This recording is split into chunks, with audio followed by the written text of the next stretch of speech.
Assalamualaikum warahmatullahi wabarakatuh, teman-teman. Jumpa lagi bareng saya Lugu Pratama dan kawan saya Ridwan. Kali ini saya akan menjelaskan sedikit tentang algoritma naive Bayes dan algoritma KNN. Untuk algoritma naive Bayes akan dijelaskan oleh saya dan algoritma KNN akan dijelaskan oleh saudara Ridwan. Oke, kita lanjut terkait materi. Sedikit intermezzo tentang algoritma naive Bayes. Ini saya contoh mengambil dari jurnalnya Khairul Fadlan, Selvian Ningsi, dan Agus Perdana terkait penerapan metode naive Bayes dalam kualifikasi kelayakan keluarga. Penerimaan beras rastra. Oke.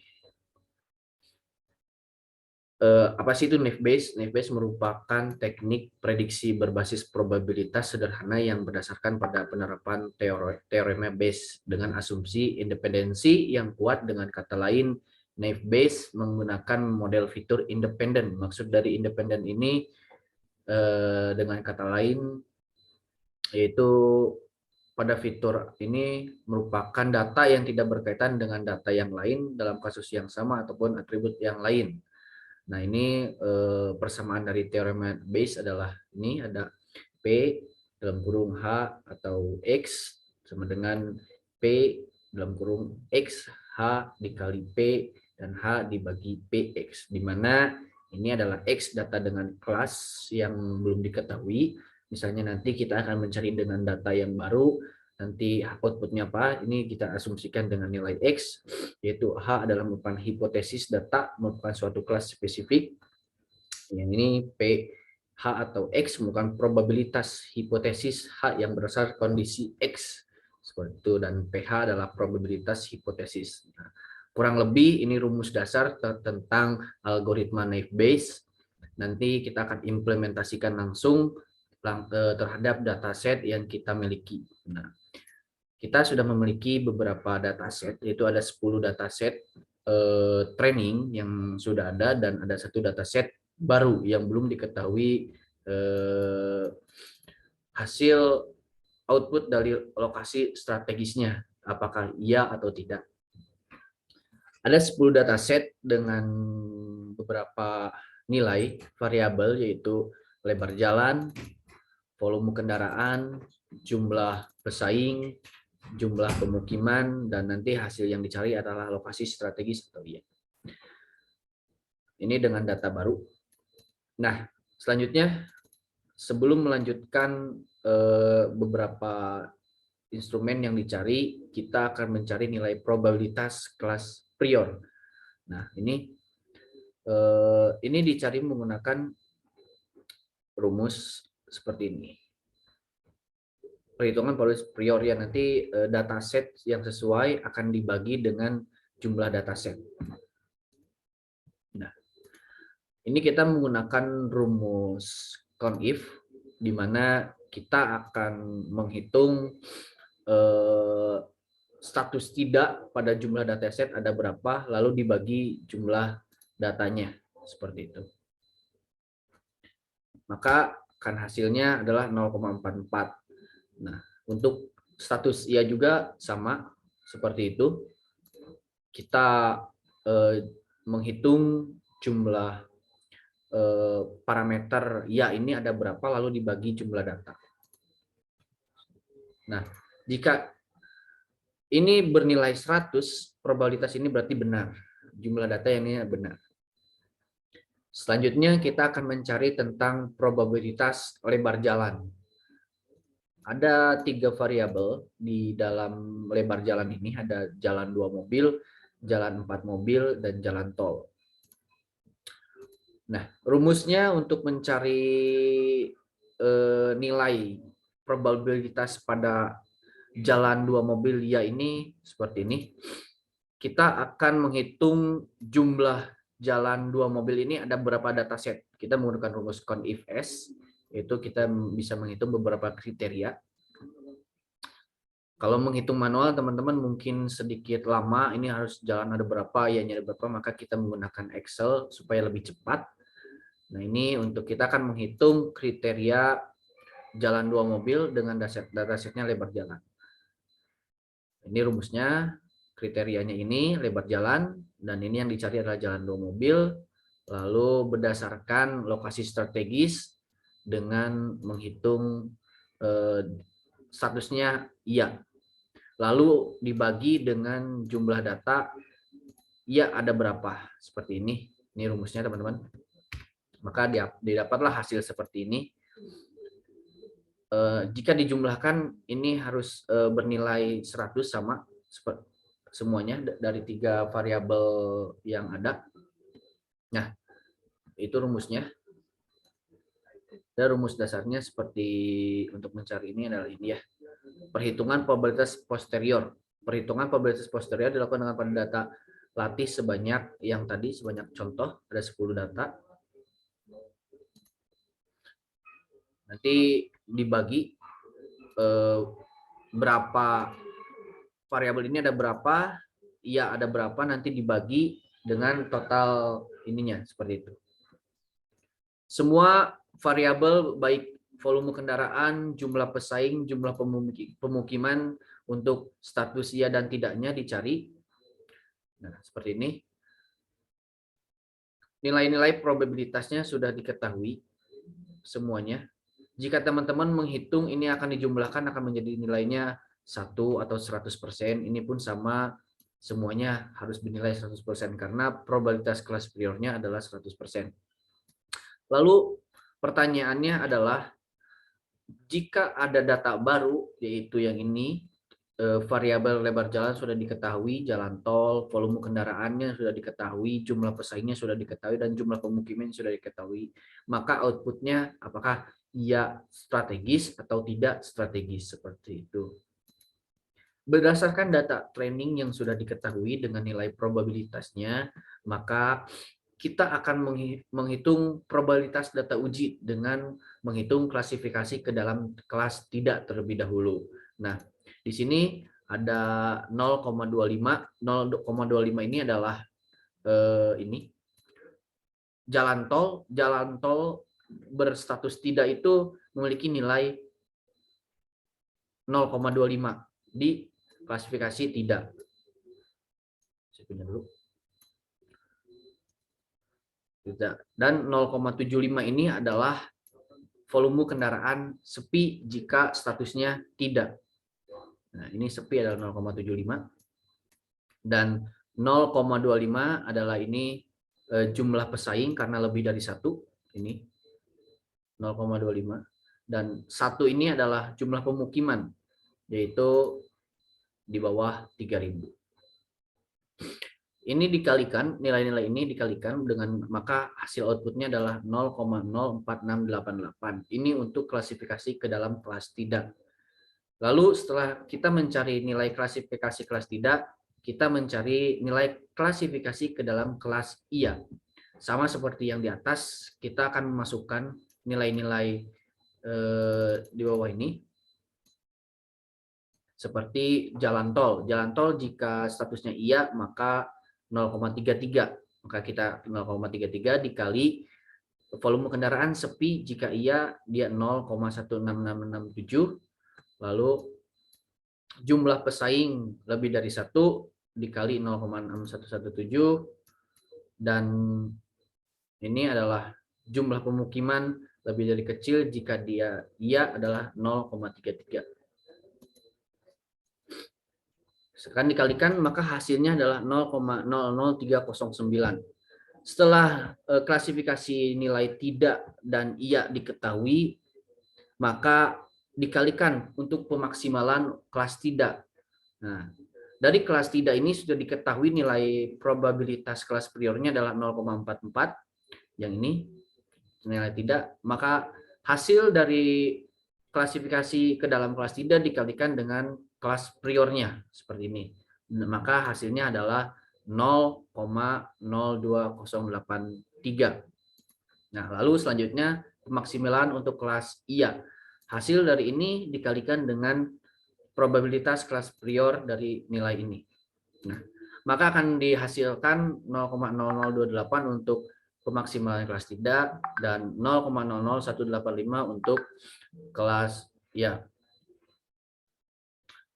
Dari perhitungan di atas dapat dihasilkan dengan nilai probabilitas tidak adalah 0,020833. Sedangkan untuk nilai P, probabilitas iya adalah 0,001852. Berdasarkan nilai tersebut dapat diambil probabilitas tidak dan lebih besar daripada probabilitas iya, maka data uji tersebut diklasifikasikan ke dalam kelas tidak dalam lokasi strategis. Seperti itu, maka ini hasilnya adalah tidak berdasarkan nilai probabilitas. Seperti itu. Untuk algoritma naive Bayes ini semakin banyak data set training, maka akan semakin bagus juga untuk hasil output data-data barunya. Seperti itu. Mungkin itu terkait penjelasan algoritma naive Bayes. Teman-teman yang ingin bertanya bisa bertanya nanti di kolom komentar atau menjapri ke saudara Ridwan, baik saya juga. Seperti itu.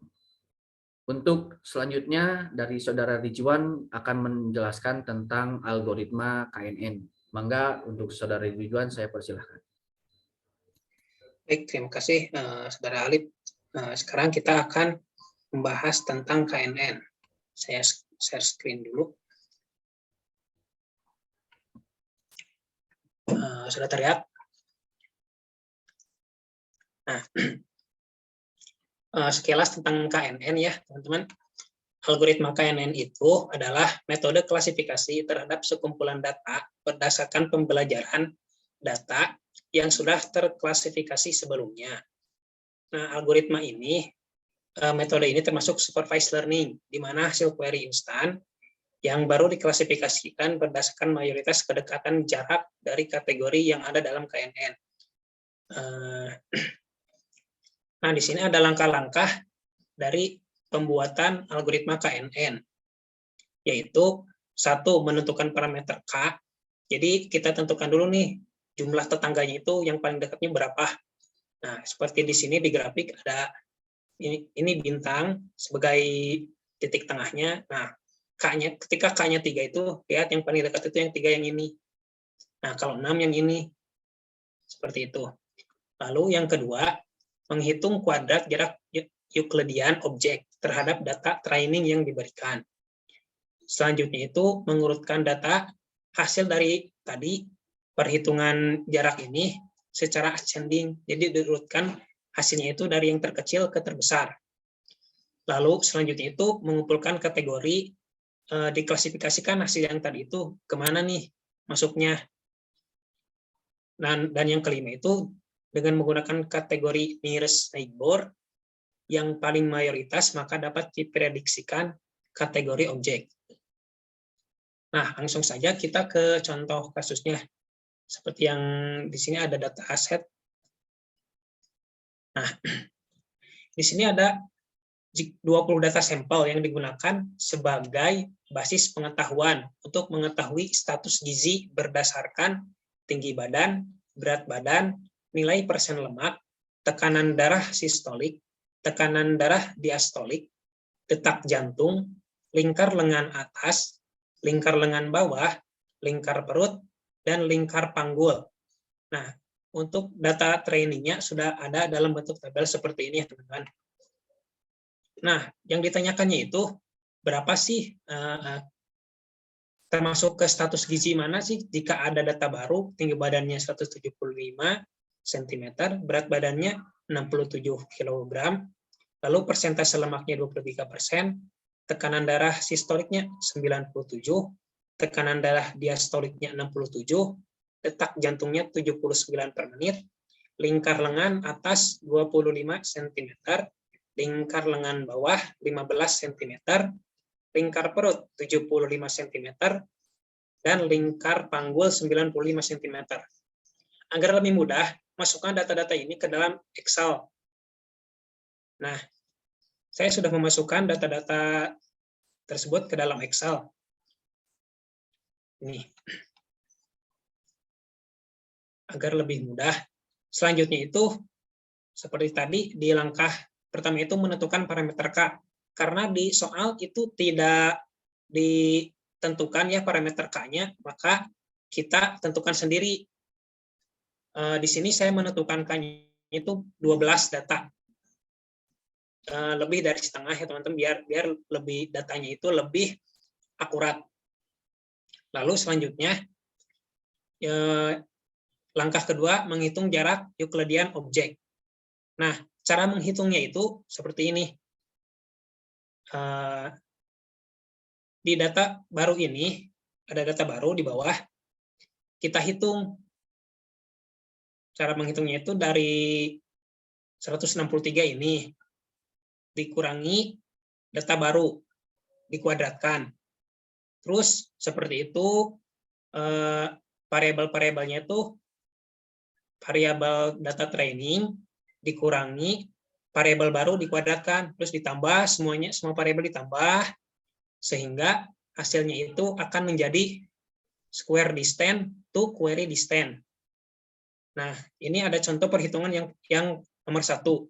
Seperti ini, ditambah ini, dikurangi ini, ditambah ini. Maaf, ini dikurangi ini, ditambah ini, dikurangi ini, sampai seterusnya. Dan ini hasilnya 346,76. Agar lebih mudah, kita hitung di dalam Excel. Nah, ini saya sudah membuat penjumlahannya seperti ini.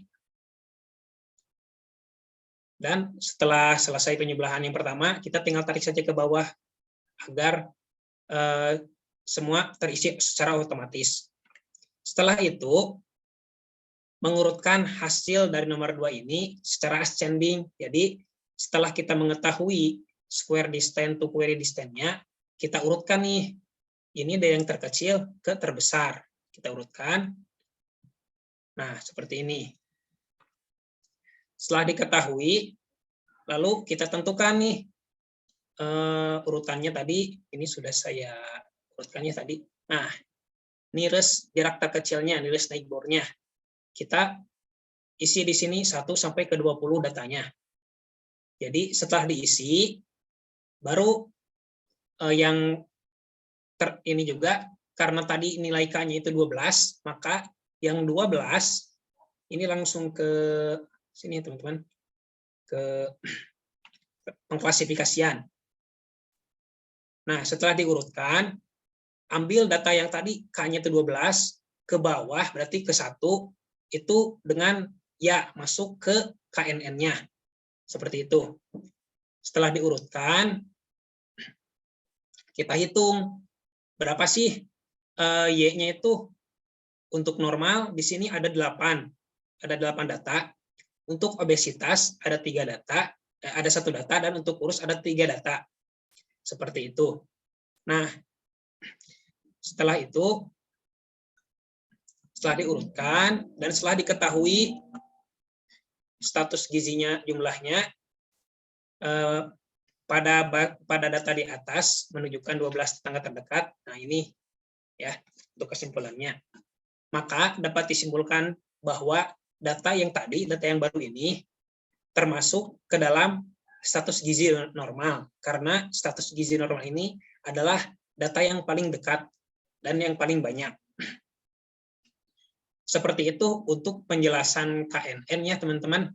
Jadi sebenarnya ini mudah, dan seperti tadi naive Bayes, jika data trainingnya itu lebih banyak, maka hasilnya juga akan lebih akurat.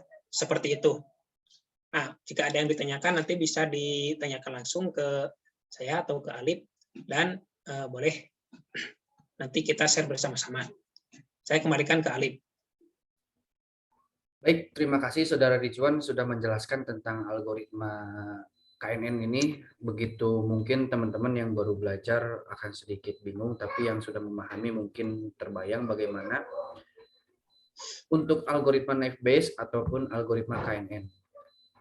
Cukup di sini teman-teman, barangkali nanti bisa diskusi bareng bersama kita melalui sosial media atau bersama lainnya. Terima kasih, saya akhiri saja Saudara Ridwan. Wabillahi taufiq wal hidayah. Wassalamualaikum warahmatullahi wabarakatuh.